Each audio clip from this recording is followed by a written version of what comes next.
अगर तो आप अपनी ज़िंदगी में सुखी और सुकून से रहना चाहते हैं तो इन 4 इन्वेस्टमेंट ज्ञान को अपनी ज़िंदगी से पूरी तरह से डिलीट कर दीजिए, हटा दीजिए, इनके बारे में सोचना समझना बंद कर दीजिए।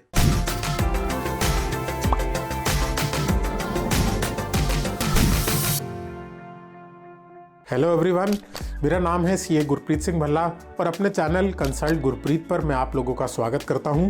2020 का जो कोविड के टाइम पर मार्केट क्रैश हुआ था, उसके बाद अगर देखें तो चाहे इक्विटी हो, गोल्ड हो, कमोडिटीज़ हो, रियल एस्टेट हो, इनफैक्ट क्रिप्टो भी हो, सभी एसेट क्लासेस ने अच्छा खासा रिटर्न दिया है। 2020 में भी दिया है, 2021 में भी दिया है और बहुत हद तक 2022 में भी दिया है। तो एज एन इंडिविजुअल इन्वेस्टर जब मैंने अपना पोर्टफोलियो देखा तो मुझे लगा कि यार मेरी इन्वेस्टमेंट 2020 में देखो इतना ग्रो कर गई, 2021 में यार इतना ग्रो कर गई, 2022 में तो यार मज़ा ही आ गया। और जब ये मज़ा मैं कैलकुलेट करता हूँ और जब अपने मन में सोचता हूँ ना कि कितना मज़ा आ गया, और अगर यही मज़ा अगले 10 साल तक आता रहे तो यार मैं तो 10 साल बाद रिटायरमेंट ले लूँगा। तो इन अच्छे रिटर्न्स को देखते हुए कई बारी इन्वेस्टर्स क्या करते हैं कि अपने जो गोल्स हैं या जो अपने टारगेट्स हैं उनको बड़ा ना एग्रेसिव बना लेते हैं, उनको बहुत ही हाई बना लेते हैं, जो कि करंट मार्केट सिनेरियो के हिसाब से तो देखने में अच्छा लग रहा है लेकिन कई बारी प्रैक्टिकली पॉसिबल नहीं होता। तो यहाँ पर ज़रूरत है इन्वेस्टर्स के लिए एक रियलिटी चेक की। तो रियलिटी चेक के लिए मैंने 4 ऐसे पॉइंट शॉर्टलिस्ट किए हैं जो आपको एक्चुअल में अपनी इन्वेस्टमेंट जर्नी में चलते चलते 2023 में टोटली भूल जाने हैं। 2023 में इन पॉइंट्स के बारे में, इन इन्वेस्टमेंट स्ट्रैटेजीज के बारे में सोचिए भी मत। और इसमें से सबसे पहला पॉइंट है 30 साल की उम्र में या 35 साल की उम्र में रिटायरमेंट लेना। आई फॉर्मली बिलीव कि आपने कभी ना कभी इस तरह की कोई ना कोई वीडियो ज़रूर देखी होगी, ज़रूर आपको लगा होगा कि यार एक बार देखता तो हूँ कि कैसे ये पॉसिबल है। और सच कहूँ तो मैंने भी देखी है, क्योंकि आफ्टर ऑल इतना पैसा कौन नहीं कमाना चाहता कि हम 30 साल की उम्र में या 35 साल की उम्र में रिटायर हो सके। But at the end of the day होता क्या है कि आपको जो चीज़ें दिखाई जाती हैं प्रैक्टिकली आप उसको रिप्लिकेट हर केस में नहीं कर पाते। और जब आप उसको रिप्लिकेट नहीं कर पाते तो आपके ऊपर एक मेंटल प्रेशर, एक टेंशन रहती है कि यार I am not able to do this. And specially अगर 2023 का सिनारियो देखा जाए, रिसेशन का सिनारियो देखा जाए।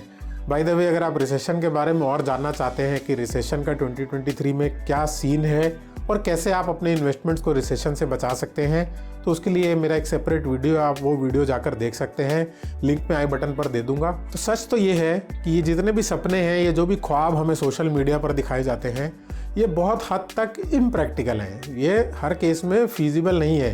हो सकता है कि कुछ 1% लोग या 0.5% लोग ऐसा कर पाते हों, लेकिन 99% जनता ये नहीं अचीव कर पाती। हाँ, अनलेस एंड अनटिल आपकी कोई लॉटरी ना लग जाए या आपको कोई ऐसा स्टार्टअप ना हो जो यूनिकॉर्न बन जाए देखते ही देखते। लेकिन अगर सच कहूँ तो जिन लोगों का स्टार्टअप यूनिकॉर्न बन भी गया, जो रातों रात मिलियनेयर्स या बिलियनेयर्स बन भी गए, क्या एक्चुअल में वो भी रिटायरमेंट ले रहे हैं? नहीं ले रहे हैं, वो भी रिटायर नहीं हो रहे। तो जब जो आदमी वो रिटायरमेंट की स्टेज अचीव कर लेता है लाइफ में, वो भी रिटायरमेंट ले नहीं रहा, तो फिर आप और मैं इस बात के लिए क्यों भागते हैं, क्यों टेंशन लेते हैं कि मैं 35 तक रिटायर कैसे हो सकता हूँ, मैं ऐसा क्या करूँ कि मैं 40 तक रिटायर हो जाऊँ। भाई क्या करोगे रिटायर होके? इसी बात पे आप लोग मुझे नीचे कमेंट सेक्शन में जरूर बताइएगा कि क्या आपने कभी ऐसा कोई वीडियो देखा है कि how to retire before 30s, how to retire before 40s वगैरह वगैरह। तो अब ये जो इम्प्रैक्टिकल ड्रीम्स हम पाल लेते हैं, ये जो हम ख्याली पुलाव बनाते हैं, ये जो हम सपने देखने लग जाते हैं, और कई बारी ज़्यादातर इन्वेस्टर्स इन सपनों को अचीव करने के लिए उल्टे सीधे इन्वेस्टमेंट्स करना शुरू कर देते हैं, बिकॉज ये सपनों को अचीव करने के लिए उनको ज़्यादा रिटर्न चाहिए। ज़्यादा रिटर्न के चक्कर में वो ये कई बारी इग्नोर कर देते हैं कि ज़्यादा रिटर्न्स के साथ आता है ज़्यादा रिस्क। तो एक्चुअल में जितना रिस्क एपेटाइट आपका है ही नहीं, वो रिस्क आप ले ही नहीं सकते, लेकिन ज़्यादा के लालच में आप जाने अनजाने में वो रिस्क ले लेते हैं और ज़्यादातर केसेस में उसका खामियाजा आपको भुगतना पड़ता है उल्टे सीधे इन्वेस्टमेंट्स के रूप में। तब आप में से कई सारे लोग ये कहेंगे कि अब आपने ये तो बता दिया कि 35 तक रिटायर नहीं हो सकते साहब, 40 तक रिटायर नहीं हो सकते, ये सब ख्वाब देखने छोड़ दो। तो लेकिन अगर एक्चुअल में हम अपनी ये सब चीज़ों को अचीव करना चाहते हैं, उल्टे सीधे इन्वेस्टमेंट नहीं करना चाहते, तो उस केस में हम करें क्या? बहुत सिंपल है। मैं इस आइडियोलॉजी में फर्मली बिलीव करता हूँ कि अगर आपको अर्ली रिटायरमेंट जैसी कोई चीज़ देखनी और समझनी है तो अपने काम पर ध्यान लगाइए। सबसे पहले अपनी वर्क प्लेस पर इतना 100% दीजिए, 100% से भी ज़्यादा दीजिए कि आपकी जो रेगुलर इनकम लेवल्स है वही इंक्रीज़ हो जाए। मैंने अभी यूनिकॉर्न्स का एग्जांपल दिया, तो यूनिकॉर्न्स वाले फाउंडर जो हैं वो अमीर हो जाते हैं बिकॉज वो अपने काम में इतने डेडिकेटेड और इतना फोकस्ड होते हैं, उनका ध्यान, उनकी जो स्टार्टअप है वो इसलिए नहीं बनाते कि वो 40 में रिटायर हो सके, क्योंकि वो फर्मली बिलीव करते हैं अपने काम में, उसको वर्शिप करते हैं, उसको दिल से लगन से करते हैं और उसमें अपना 100% एफर्ट डालते हैं और उनको सक्सेस मिलती है at the end of the day. और अगर सक्सेस मिलती है तो वो ये स्टेज अचीव कर पाते हैं। तो आपका काम करने का टारगेट ये नहीं होना चाहिए कि मैं 40 में रिटायर कैसे हो जाऊं।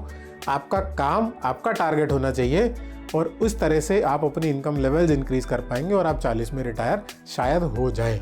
दूसरा इजी काम आप ये कर सकते हैं कि अपनी जो भी रेगुलर इनकम है उसका कुछ पर्टिकुलर पोर्शन, ज़्यादा से ज़्यादा जो आपकी तरफ से हो सके, उसको मंथली सेविंग्स में ज़रूर करते रहिए।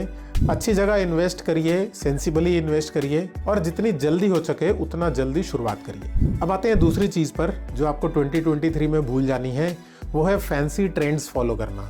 तो फैंसी इन्वेस्टमेंट ट्रेंड्स को फॉलो मत करिए। फैंसी इन्वेस्टमेंट ट्रेंड का एक छोटा सा एग्जाम्पल है क्रिप्टो करेंसी।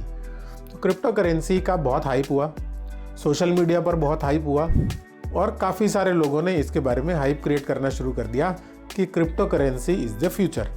क्रिप्टो करेंसी में बहुत सारे ऐसे लोगों ने इन्वेस्ट करा जिनको मैं पर्सनली जानता हूँ, जिनको क्रिप्टो करेंसी के बारे में कोई नॉलेज नहीं थी, कोई बेसिक अंडरस्टैंडिंग नहीं थी, लेकिन बस उन्होंने इंस्टाग्राम पर एक पोस्ट देखा कि क्रिप्टो में इन्वेस्ट कर दो, ये वाला करेंसी खरीद लो तो आपके इतने पैसे हो जाएंगे, ये फ्यूचर है, ये नेक्स्ट है। और ये सारी चीज़ें देख देख के लोगों ने उल्टी सीधी जगह पर अपना पैसा इन्वेस्ट कर दिया। और लकीली जिन्होंने ये काम इनिशियली स्टार्ट किया था शुरू के फेजेस में, उनको कुछ प्रॉफिट्स भी हुए, लेकिन अल्टीमेटली जब ये चीज़ मासेस तक पहुंच गई, लोगों ने भारी मात्रा में इन्वेस्टमेंट करने शुरू कर दिए, उसके बाद से इसका जो डाउनफॉल हुआ। तो बेसिकली अगर मैं देखूं कि अगर 100 लोगों ने क्रिप्टो करेंसी में पैसा इन्वेस्ट किया तो शायद 1 या 2 लोगों ने कमाया होगा, बाकी 98 लोगों ने पैसा गंवाया ही है।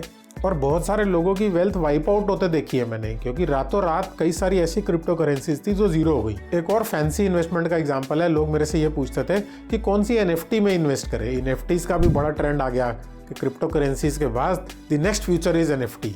तो अगर आपको कोई इन्वेस्टमेंट करना है तो थंब रूल इज कि अगर आपको उसका बेसिक कॉन्सेप्ट समझ में आ रहा है, आपको उसके पीछे की बैकिंग समझ में आ रही है, तो ही उसमें इन्वेस्ट करिए।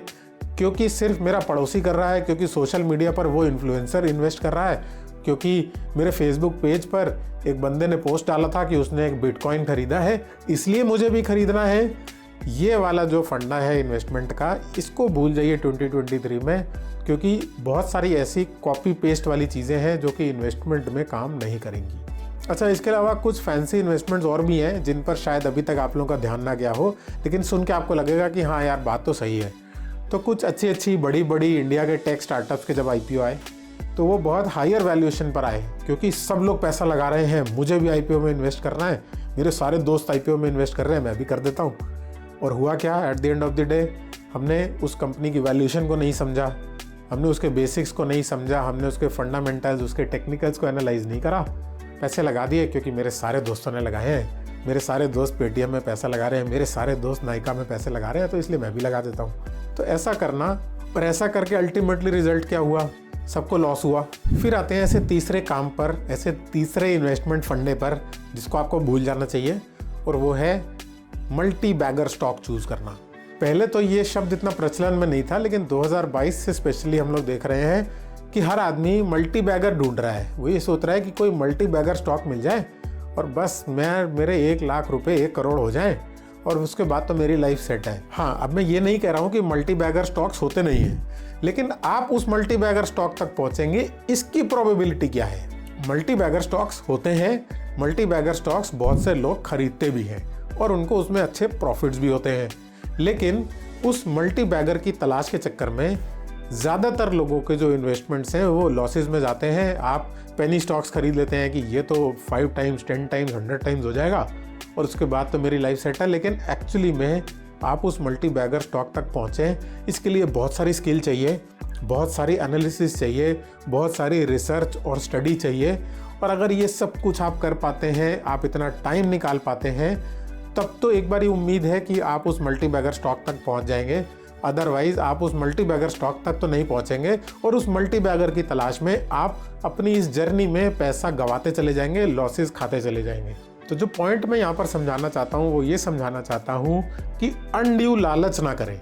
जब भी आप मार्केट्स में इन्वेस्ट कर रहे हैं, म्यूचुअल फंड्स में इन्वेस्ट कर रहे हैं, कहीं भी इन्वेस्टमेंट करने जा रहे हैं, तो ये आप मान के चलिए कि इन्वेस्टमेंट्स पर जो रिटर्न है उसका हमेशा एक दायरा है। उस दायरे के बाद उस दायरे के ऊपर आपका इन्वेस्टमेंट जाएगा, इसकी प्रोबेबिलिटी बहुत लो है। ऐसा नहीं है कि आपने शेयर पे हाथ रखा, आपने शेयर खरीदा और वो मल्टी बैगर हो गया। उसके बाद आ जाते हैं चौथी चीज़ पर, जो हमें इन्वेस्टमेंट कॉन्सेप्ट अपने दिमाग से निकालना है 2023 में। अब ये जो चौथा कॉन्सेप्ट है, जो चौथा इन्वेस्टमेंट फंडा है, ये फंडा अपने आप में बहुत अच्छा है, लेकिन बहुत सारी जगहों पर या पर्सनली मुझे ऐसा फील होता है कि ये फंडा अच्छा तो है, लेकिन वो फाइनेंशियल पॉइंट ऑफ व्यू से अच्छा है, लेकिन हमारे पर्सनल पॉइंट ऑफ व्यू से ना वो कई जगह सही फिट नहीं बैठता। तो इसको as a thumb rule use नहीं करना चाहिए। और वो रूल क्या है ये समझ लेते हैं। मैंने एक बार एक पोस्ट देखा जिसमें एक बहुत अच्छा सा पिक्टोरियल प्रेजेंटेशन था कि instead of buying Starbucks coffee, Starbucks का शेयर ले लीजिए, इतने का है। Instead of buying Apple iPhone, ये आप एप्पल का स्टॉक ले लीजिए, इतने का है। तो मैंने क्या किया, मैंने जेट एयरवेज का शेयर ले लिया, क्योंकि मुझे घूमने जाना था। मैंने तुरंत वो फार्मूला अपने ऊपर अप्लाई करा कि यार जेट एयरवेज की फ़्लाइट कराने से 20,000 40,000 उनको देने से अच्छा है 40,000 रुपये ना उसके जेट के शेयर्स में इन्वेस्ट कर देता हूँ। मैंने जेट एयरवेज के शेयर खरीद लिए और मैं अपनी फैमिली के साथ ट्रिप पे नहीं गया, क्योंकि मुझे भी फाइनेंशियली समझदार बनना था। तो मैं फाइनेंशियली समझदार बन गया, लेकिन थोड़े टाइम बाद पता चला कि मैं फाइनेंशियली समझदार तो बना नहीं, क्योंकि वो जेट एयरवेज का शेयर है उसकी तो हालत ख़राब हो गई, 90% वेल्थ रोड हो गई, सब कुछ हो गया, लॉस हो गया। और अल्टीमेटली जो मुझे अपनी फैमिली के साथ टाइम स्पेंड करना था, जो उनके साथ मुझे कुछ अच्छे पल या बिताने थे, वो मैं बिता नहीं पाया। तो सेविंग करना अच्छी बात है, इन्वेस्टमेंट करना अच्छी बात है, लेकिन भूखे रह के इन्वेस्टमेंट करने में कोई समझदारी नहीं है। कहीं भी इस तरह के आपको एग्जैजरेटेड कॉन्सेप्ट्स अगर समझाए जाते हैं तो आप अपने आँख नाक कान खुले रखिए, अपना दिमाग भी लगाइए उसमें कि एक्चुअल में दुनिया सिर्फ इन्वेस्टमेंट नहीं है। आपकी फैमिली की वेल बीइंग, उनका एक प्रॉपर लिविंग स्टैंडर्ड मेंटेन करना, उनका एक हेल्दी लाइफस्टाइल जीना, ये आपकी जिम्मेदारी है और आपको इन पर पैसा खर्च करना भी चाहिए। आपको ये कॉन्सेप्ट सुनने में अच्छे लग सकते हैं, सोशल मीडिया पर बहुत वायरल हो जाते हैं, सारा कुछ है, लेकिन एक्चुअल में मैं इस कॉन्सेप्ट से बहुत ज़्यादा वास्ता नहीं रखता हूँ। आप अपनी ज़रूरत पर पैसा पहले खर्च करिए। हाँ, अपनी ज़रूरत को उतना ही बढ़ाइए जितना ज़रूरी है, फालतू खर्चे मत करिए। अब यहाँ पर ये डिसाइड करना मुश्किल हो जाता है कि कौन सा खर्चा फालतू है और कौन सा मेरी ज़रूरत है। तो बेसिकली ये समझ लीजिए कि अपनी एक हेल्दी लाइफस्टाइल, एक डिसेंट लाइफस्टाइल मेंटेन करने के लिए, या बेसिकली आपकी ज़रूरतें पूरी करने के लिए जो भी खर्चे करने हैं उसको करिए। उसको अवॉइड करके आप शेयर मार्केट में पैसा लगा दें या म्यूचुअल फंड में पैसा लगा दें इस एक्सपेक्टेशन के साथ कि जी मैंने तो देखिए स्टारबक्स की कॉफ़ी नहीं पी, स्टारबक्स का शेयर खरीद लिया। तो कोई भी पैसा जो आज मेरे काम नहीं आ रहा और मैं इस उम्मीद में उसको कहीं पर पार्क कर रहा हूँ, इन्वेस्ट कर रहा हूँ कि वो 20 साल बाद या 30 साल बाद मेरे बहुत ज़्यादा काम आने वाला है, तो इसका भी कोई बहुत ज़्यादा तुक नहीं बनता। तो ये थे वो 4 इन्वेस्टमेंट कॉन्सेप्ट्स जो कि मैं चाहता हूँ कि आप 2023 में अपने दिमाग से पूरी तरह से निकाल दें, इनको भूल जाएं कि ऐसी भी कोई चीज़ें होती हैं। क्योंकि ये चारों कॉन्सेप्ट वो हैं जिनसे आपके दिमाग पर एक्स्ट्रा प्रेशर पड़ता है, आपके जो सपने हैं वो इम्प्रैक्टिकल हो जाते हैं। आप ऐसे ख्वाब देखने लगते हैं जो एक्चुअल में 99.99% लोगों के पूरे ही नहीं होंगे। और इससे होता ये है कि आप डिप्रेस फील करते हैं और आप परेशान होते हैं कि यार मुझे तो सक्सेस नहीं मिल रही लाइफ में। लेकिन सक्सेस का हमेशा ये क्राइटेरिया नहीं है कि आपके इन्वेस्टमेंट पर कितना रिटर्न मिला वही सक्सेस है। इस वीडियो में बस इतना ही। अगर आपको ये वीडियो हेल्पफुल लगा हो तो इस वीडियो को ज़्यादा से ज़्यादा लोगों के साथ शेयर करिए। Thank you so much for watching the video.